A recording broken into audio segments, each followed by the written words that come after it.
Now, what's the whitest thing you know? Whiter than the driven snow, whiter than the whites of your eyes? Sugar. Non-integrated, non-black, sweet sugar. But you see, there is a black man in your sugar. His name is Norbert Rillier. Norbert Rillier in 1846 invented a vacuum pan that revolutionized the sugar refining industry. Now, you have to dig to find that fact. I mean, it's not much history, but it's still history. Now, what do you stand in? In your shoes. Now, there's just you and your shoes, isn't it? Nope. See, there's a black man standing in your Oxfords with you. Sharing your soul and your heel is a man, his name is Jan Ernst Metzelger. And in 1863, this is a drawing by the kids, Metzelger invented the machine that made mass-produced shoes possible. Now, you have to dig around for that fact, too. And again, it's not much history, but it's history.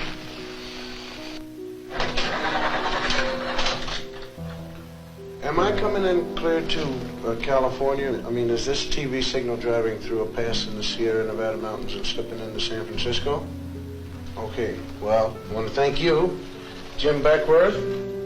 Jim Beckworth out of St. Louis, hunter, trapper, and honorary chief of the Crow tribe of Indians. We had trouble finding you, Jim. Though you helped open the West, you didn't make the books. Chicago, right here, where the Wrigley building is. Young fellow by the name of Jean-Baptiste de Sable. Jean-Baptiste, he founded you, Chicago, when he traded with the Indians.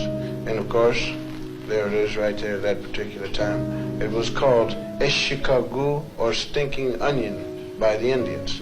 And de Sable, he didn't even change the name at all.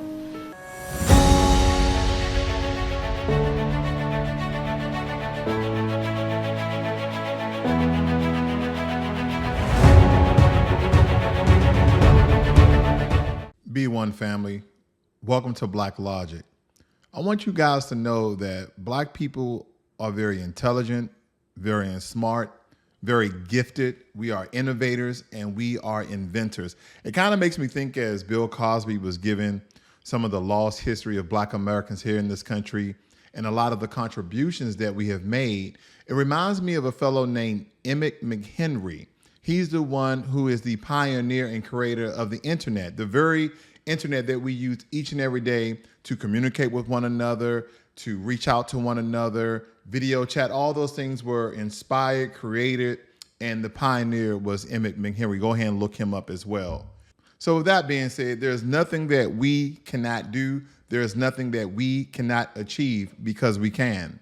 Regardless of the oppressive systems that we live, because of our ancestors, they have fought the right for us to do certain things, and we can do those things and be successful. A large portion of these mass shootings are racially motivated, while others may deem to be linked to mental health and mental stability issues. But there's a lot more components to mass shootings. The reason why majority of the mass shooters are middle-aged white men who sometimes have a background in law enforcement or military or even online gaming to a certain extent. That's just kind of name a few, but there are some that fall outside of those parameters, which is important. We have to factor in socioeconomic disparities. Some of them may have easy access to firearms. As I stated before, the mental health neglect, trauma, fear and distrust, whether it be their family, their friends, or bullying of sorts. And these are ways how people may act out because of rage, because of fear, because of incompatibility to society. But this has a dramatic and lasting effect on the public in which they inflict this mass chaos. Now, as I stated before, that majority of mass shooters are white males anywhere from 20 to 50 years old. I'm doing a wide range to try to capture majority of the mass shooters here. And what I want to show you is coming from the Gun Violence Archive. Here's a chart of the most recent mass shootings. And matter of fact, all the mass shootings, that some of them are deemed mass killings as well. So don't get tied up with the verbiage. But as we state from here, from the latest one that was reported, October 29th, which was yesterday, in Tampa Bay, Florida, 2 victims killed and 15 victims injured. Also on October 29th in Indianapolis, you probably didn't hear about this one. 1 person was killed and 9 victims were injured. October 29th, 15 people were injured in Chicago. Okay. October 9th as well, 4 victims were injured in California. And the list goes on and on and on, family. There has been a great number of mass shootings for the year of 2023. Over 500 to be exact, according to the Gun Violence Archive. And the most notable one in Maine, October 25th, where unfortunately 18 people were killed and 13 victims were injured. And as we look at these mass killings, family, there are some questions that need to be asked. Because I gave you some reasoning. I gave you some causes of why mass shootings occur. One of the primary causes is the glaring socioeconomic disparities. Look at the times that we live in. Interest rates are up. Inflation is up. Cost of living is up. Buying a house is up. Everything is more expensive than it usually is. And a lot of these things go unnoticed, that the causes within our capitalist society has a dire ramification of how people respond to the current times. We also have an issue with people having easy access to firearms. A lot of Americans own firearms. This is one of our constitutional rights.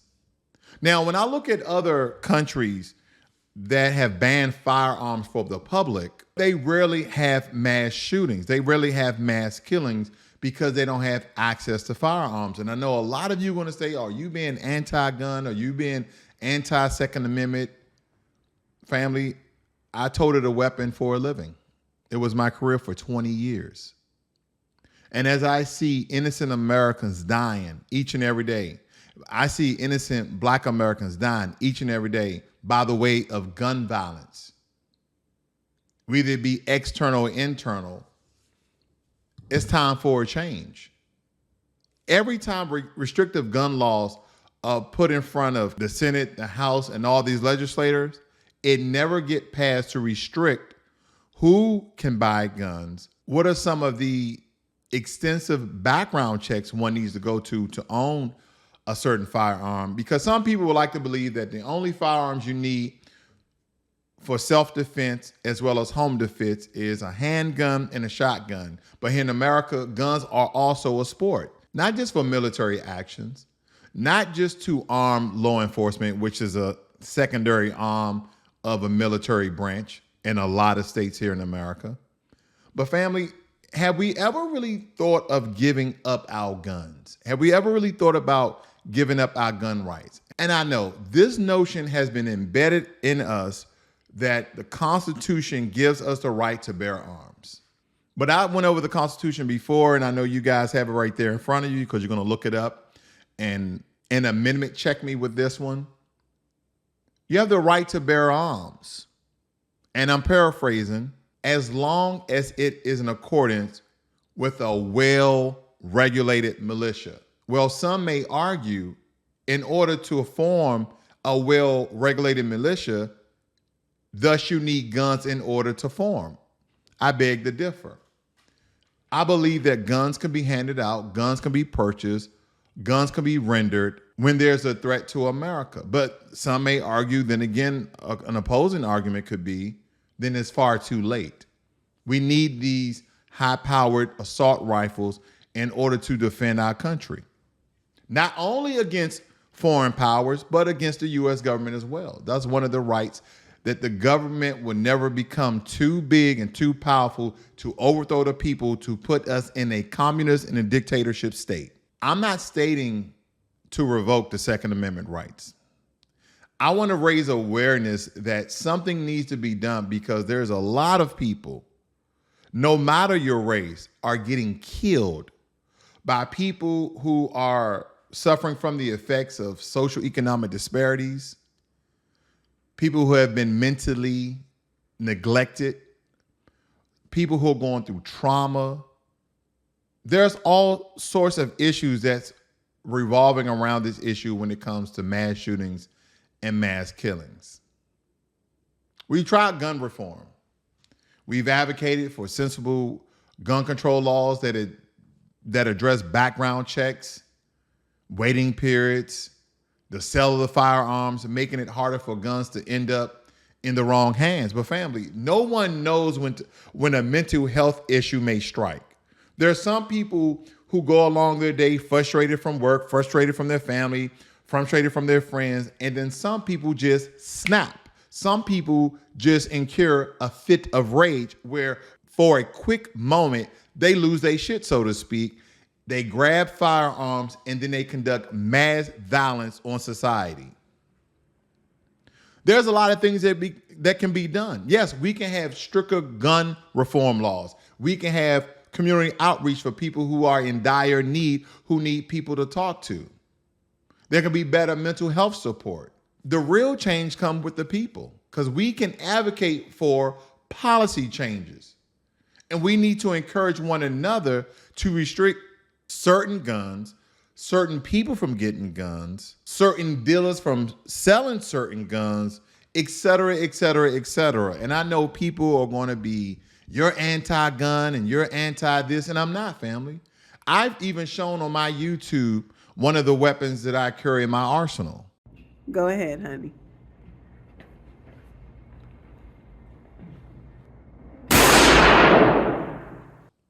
But when it comes to people who are going through all sorts of difficulties, it's very hard for, I think, the common man to stand idly by and think that they won't haphazardly be a victim of a mass shooting, that they won't haphazardly be a victim of a mass shooting or one of their friends or one of their family members. Something needs to be done, and the only people that can change this is you and I.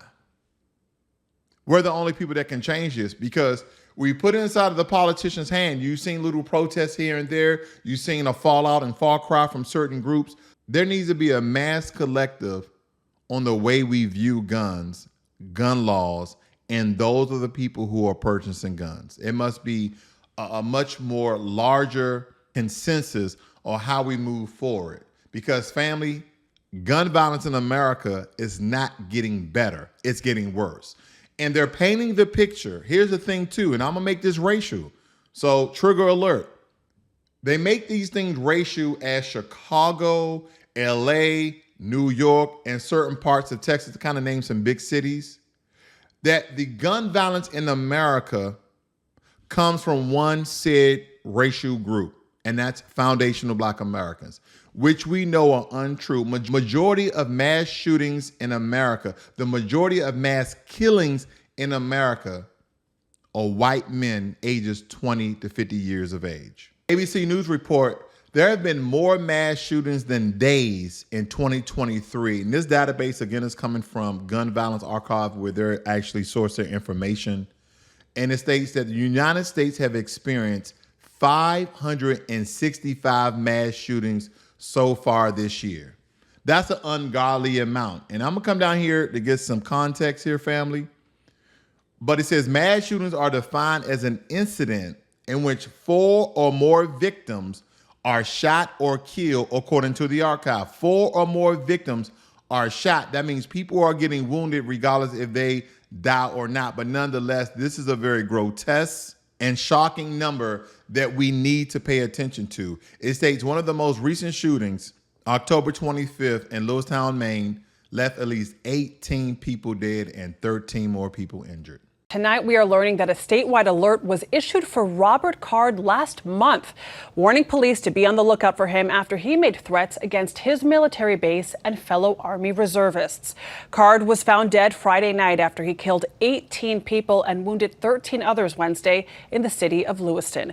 And to give you a better bird's eye view of the gun violence, of the mass shootings here in America, and as we can see, we have in the Pacific Northwest was Washington with 14, mass shootings. California, 53 mass shootings. Texas, believe it or not, with only 8 mass shootings. Probably the majority of Texans walk around carrying guns, with the exception early this year with the mass shooting in Allen, Texas, and as well the one a year or two ago with Uvalde, Texas. A lot of people lost their lives as well. But as you can tell around the nation, the hot spots where a lot of these mass shootings occur. Let's zoom a little bit in so we can get more context of these places. Now, right here, it states in Houston, Texas, there were 39 mass shootings.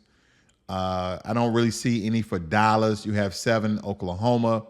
If we get over here to Arkansas and Louisiana, it looked like Arkansas has 45. Louisiana is not reporting any. Alabama with 21. Memphis with 19. Georgia with 27. Florida with 29. South Carolina with 41. And then you head up the eastern seaboard. You see Philadelphia with 46.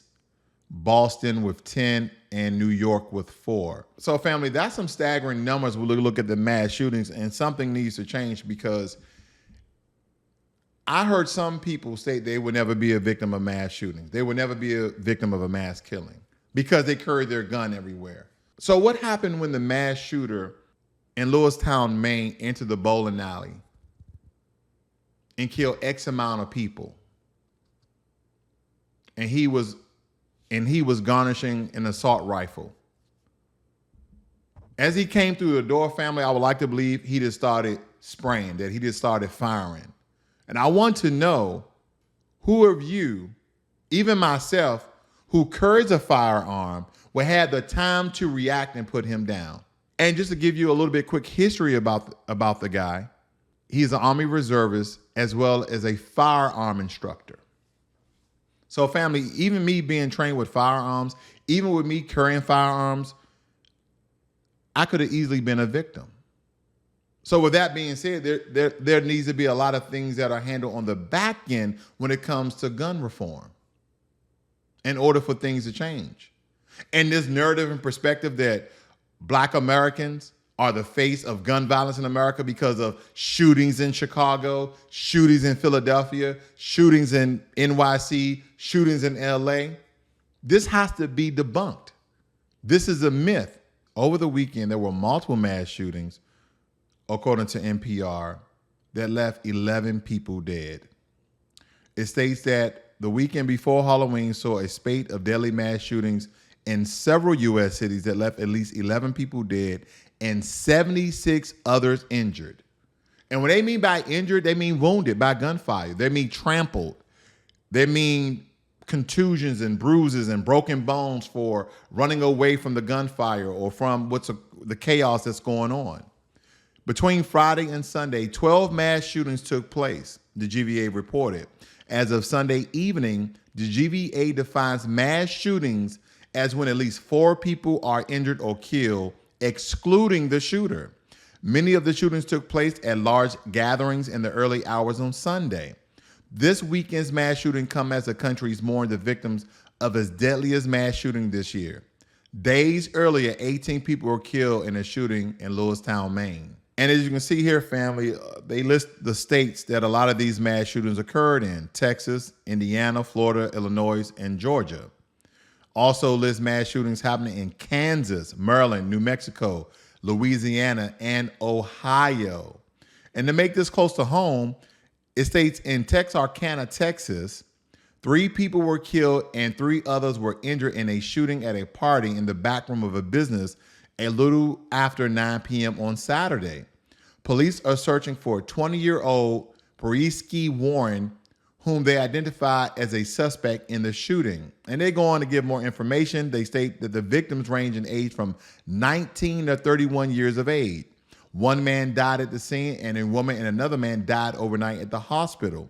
The 3 other victims, 2 men and a woman, were at the hospital recovering from what they are believed to be non-life-threatening injuries. But the family, this goes on and on and on, and it's just not older people. It's young people as well. It's our teenagers.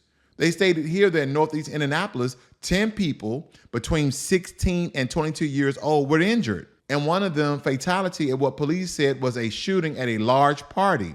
Around midnight on Sunday, police officers responded to reports of a large gathering at the 5100 block of East 65 Street. Officers said they heard gunshots and saw a large crowd dispersing from the area. According to a statement issued by Indianapolis Metropolitan Police Department on Sunday morning, multiple firearms were found at the scene. The 9 surviving victims are in stable conditions. No arrests have been made. And then I'll just cover this last one. In Florida, 2 people died, a 14-year-old and a 20-year-old, and 16 others were injured in a shooting around 3 a.m. on Sunday in the Ybor City neighborhood of downtown Tampa.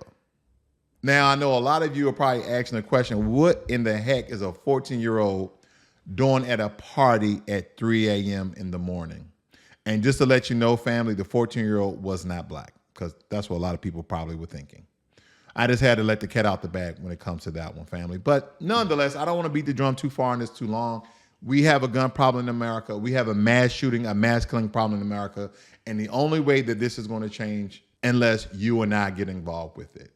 Because I'm not stating to revoke the rights of the Constitution by the way of the Second Amendment.